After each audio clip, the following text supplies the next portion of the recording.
really windy here today, and we're trying to buy food, and the doors are closed because there's no electricity in there. The wind is crazy, crazy, crazy. It's like really weird, and it's raining, and there's alarms going off. It's weird. I wish I could show you the wind, but it's like there's nothing here really. But I almost fell right now because of a gust of wind. So look, I think you can see the tree over here.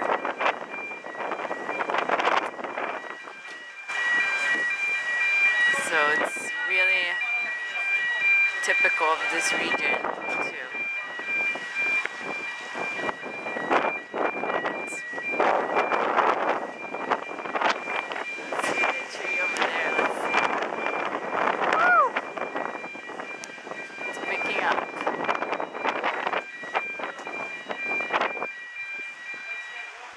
Everything is really strange right now. I feel like I'm in a dream. I feel like I'm in a Portuguese nightmare. As Isabella says, Danish night.